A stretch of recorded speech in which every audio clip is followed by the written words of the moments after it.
Hello children. Today we will be revising about decision making statements, which is also called as conditional statements.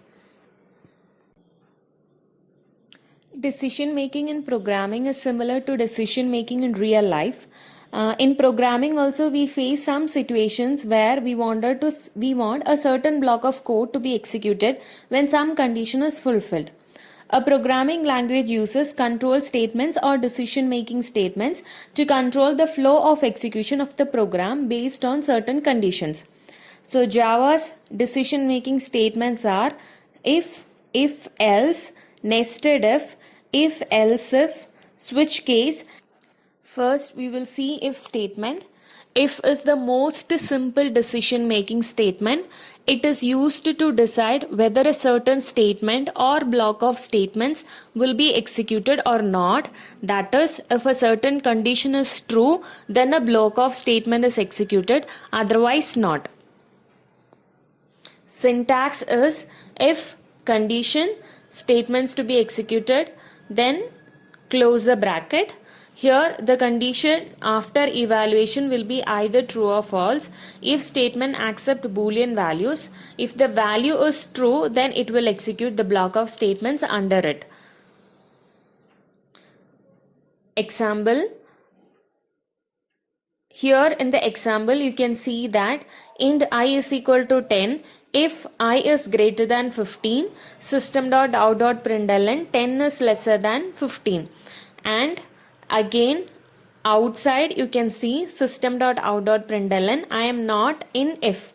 So here in this example I value is 10 and inside the if I is greater than 15, that is 10 is not greater than 15, there the boolean condition is false. So since the condition is false, it will execute the system.out.println I am not in if. So your output will be I am not in if. Next is if else. The if statement alone tells us that if a condition is true, it will execute a block of statements, and if the condition is false, it won't. But if we wanted to do something else, if the condition is false, then we need if else if statement. We can use the else statement with the if statement to execute a block of code when the condition is false. So the syntax of if else is if condition inside the block true block statement, else again inside the block false block statements. Okay, see the example. In this example I is equal to 10. If I is lesser than 15, system.out.println I is smaller than 15, else system.out.println I is greater than 15. So here I value is 10. 10 is definitely less than 15. So your output will be I is smaller than 15. Next is nested if. An if statement which is inside another if statement is known as nested if. So for example, not example, syntax.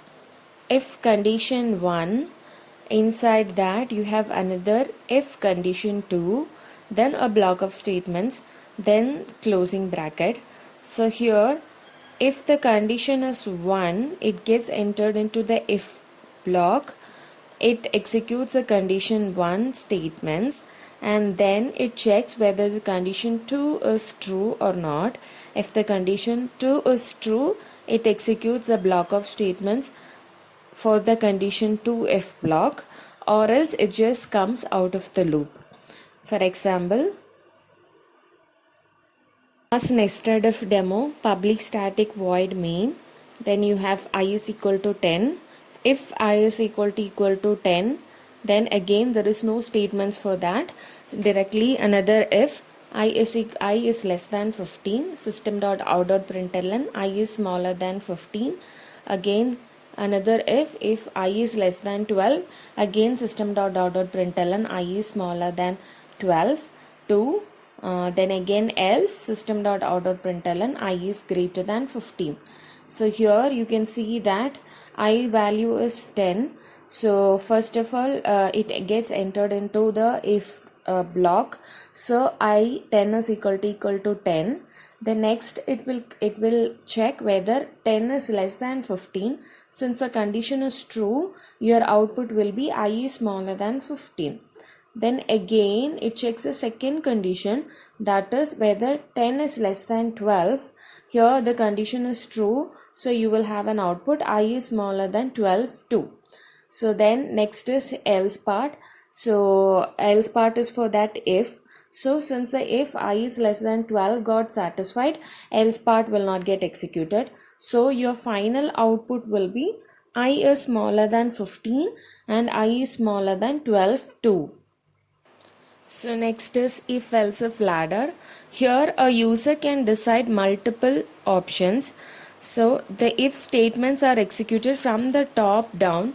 So as soon as one of the conditions controlling the if is true, the statement associated with that if is executed and rest of the ladder is bypassed. So if none of the condition is true, then the final else statement will be executed. So the syntax for if is if condition statement, then else if condition another statement, again else if condition another statement, and you can have as many else ifs, then at last finally else statement. So example is class if else if demo public static void main int I is equal to 20. If I is equal to 10, system.out.println I is 10. Else if I is equal to 15, system.out.println I is 15. Again else if I is equal to 20, system.out.println I is 20. Else system.out.println I is not present. So here you can see the value of I in the beginning is 20. So first it will check for the first if, that is 20 is equal to 10. The condition is false. So we just bypass to the next else if condition. So again it is checking whether 20 is equal to 15. The condition is false again. Again it comes to the next else if condition. There we are checking 20 is equal to 20. Since the condition is true, your output will be I is 20. Next is switch case. The switch statement is a multi-way branch statement. It provides an easy way to dispatch execution to different parts of the code based on the value of expression. It has been used to substitute multiple if-else if branching. So we'll see the syntax. Syntax is switch inside the bracket expression, then inside the block case value 1 statement 1 break, then again case value 2 statement 2 break. Again you can have multiple case values 3, 4, etc. Again at last you will have case value n statement n break, and finally default statement default. So here I will tell you what is an expression, what is case value, etc. Just check. Expression can be of any type, byte, short, int, char, or any enumeration. Duplicate case values are not allowed. The default statement is optional.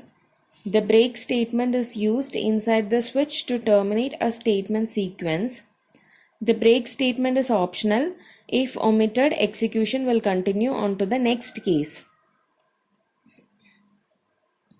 We'll see the example. Class switch case demo public static void main int I is equal to 9, switch of I, case 0, you have system.out.println I is 0 break. Then again case 1, it is system.out.println I is 1. Case 2, you have system.out.println I is 2. Again default system.out.println I is greater than 2. So here you have I value is 9. So here the expression is 9. So 9 will be matched with case 0. 9 is not matching with 0. So system.out.println I is 0 will not get executed. Again second case 9 is getting matched with value 1. There I is equal to 1 will not get executed. Then again you have case 2, So 9 is equal to 2 will be checked. It is not true. So I is 2 also will not get executed.